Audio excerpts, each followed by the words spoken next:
flat side, then always goes away from your thread guide. If you look at your machine, the last thread guide on your machine, this flat side is going to point the opposite way. I don't care what machine you have. Say that again now.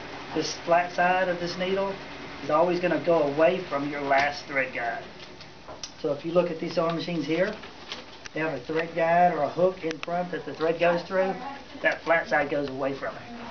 On those big quilting machines, those needles are turned sideways. As Kelly knows, if you look at that quilting machine, that last thread guide also goes sideways. So you put that flat side away from that last thread guide. I don't care what machine it is. That's how you know if the needle's in right. Flat part always goes away from the last thread guide. Sergers included? Yep.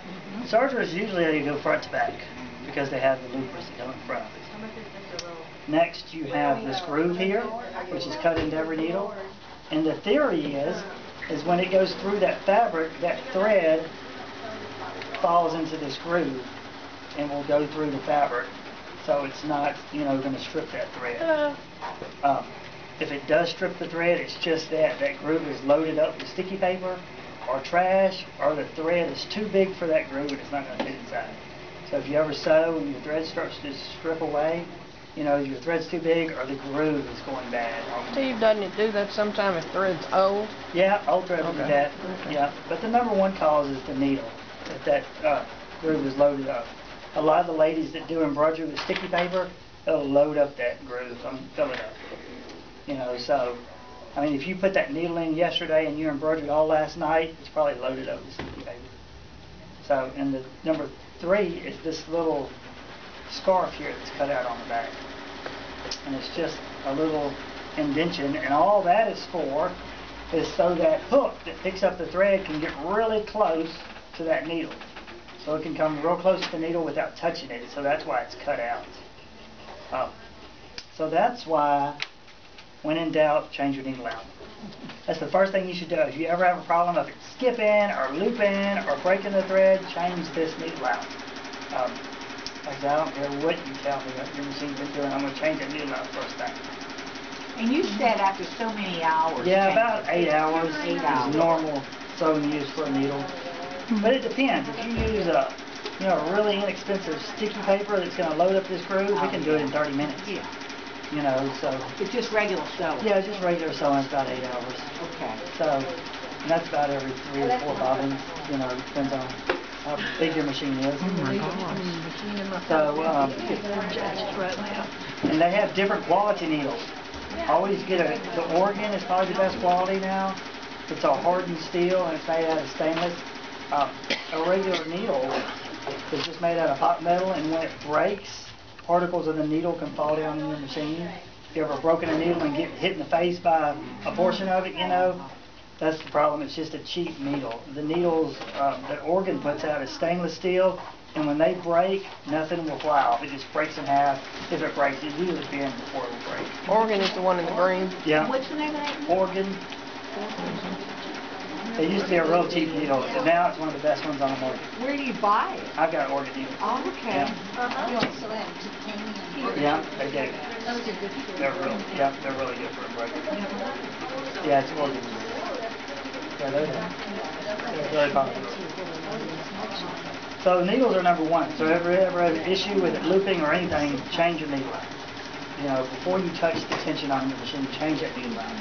Because, like I said, there's thousands. I've seen needles come in that don't have the scarf cut out.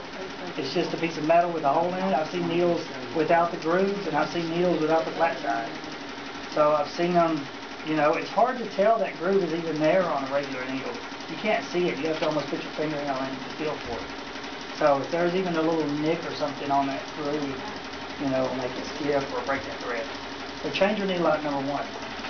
The next I'll talk about is top tension on your sewing machine. Rather, if you have, most of you ladies have the new style machine with the automatic tension. And it's just that, you don't have to do nothing to it, it's pretty automatic. But they all have discs inside there that basically squish that thread together, and that's what creates the tension on the thread. So, and the problem is these machines are designed to feed the thread through one direction. And if you take your thread off, and you cut your thread here and you pull it back this direction, you could strip some of that thread and get it caught up in those tension discs. So try to get into a habit of when you thread that machine, cut the thread here and pull it out the needle. Because that's the way it's designed to feed the machine. There's a spring in there and tension disc, and it should feed that direction all the time. If you think your tension disc has thread or wax or is loaded up with trash, you can take a dollar bill and floss it. Let's see if I got a dollar on it. You can take a dollar bill, and if you watch these tension, beside every tension knob usually is the tension disc, and if you watch it real carefully inside there, you can see that tension disc moving, opening and closing. And basically you just raise the presser foot, which opens up the tension disc, and get you a dollar bill and floss it in there. And usually it will work out trash or wax or debris that's in that tension. So that's a good tip you can try at the house. A lot of the thread has a coating on it now, especially a lot of the embroidery thread, and it will build up inside the tension disc. So top tension is the #1 problem that I see at home that ladies have. And let me show you. And it's usually just because it's loose or there's something in it. Let me show you what a normal stitch looks like. And this tension's on 4, which is on automatic. And it's in this machine's very light.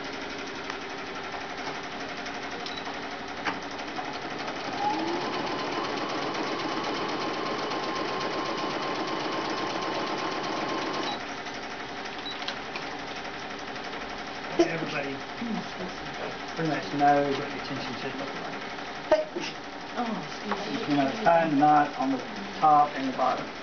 You know, you don't see any loops or anything on the bottom side. When you have trash or something in your tension, I'm going to loosen this all the way to 0. So it has no tension on the top side. And I just messed with the top of it. I haven't messed with the bobbin case at all.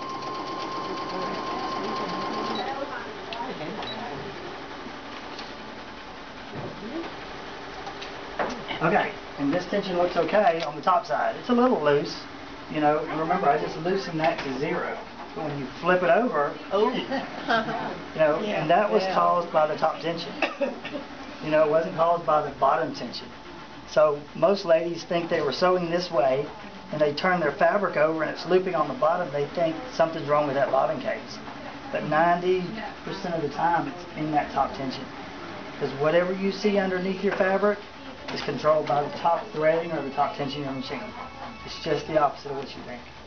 So if it ever does that, your tension's too loose. Or if you have your tension set on normal and it's doing something like this, there's something caught in that tension. I can tighten it all the way. You probably won't tell a huge difference here, but I'll tighten it all the way. And on most machines, you won't tell a big difference. It would just pucker the fabric or break the thread.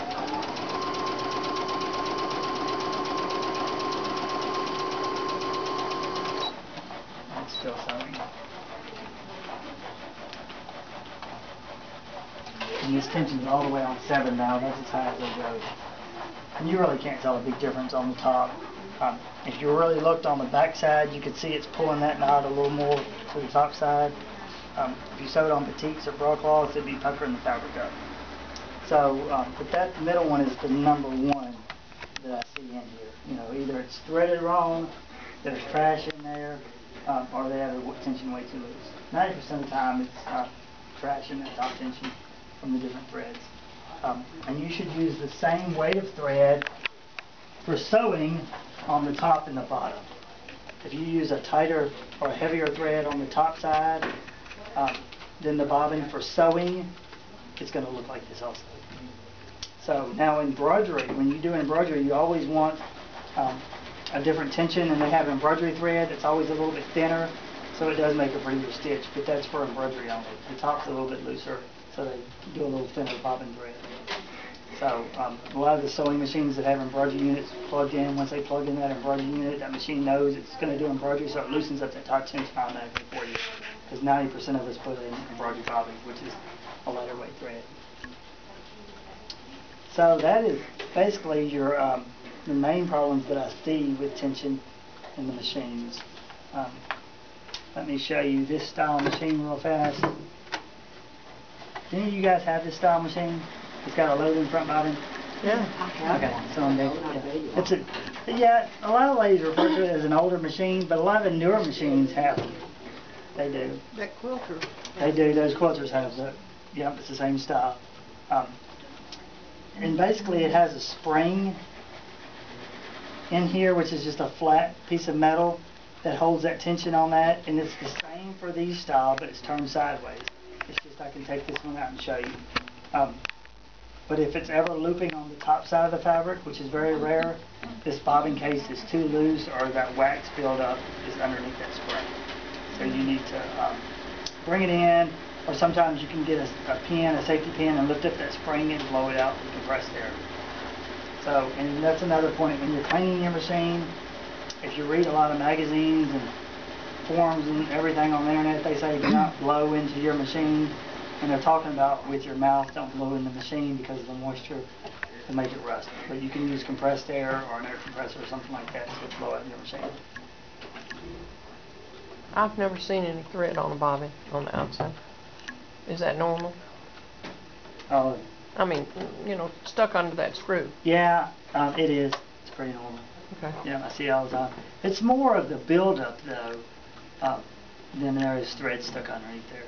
I mean, you have to think that job of this machine to make tension on that thread is to squash that thread.